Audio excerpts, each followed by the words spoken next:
Delete StarMaker account. How to permanently delete account and data. To permanently delete your StarMaker account, launch the StarMaker app and log into the correct account that you wish to delete. From the bottom right hand side, tap on the Me icon. Then from the top right hand side, tap on the gear icon. From here, which is your settings page, go to the one that says account security from the top. Then from account security, look towards the bottom and you'll find the option delete account. Just tap on it again.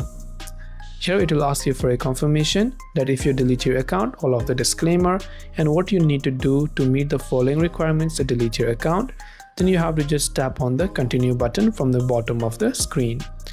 And this way you will be able to delete your StarMaker account.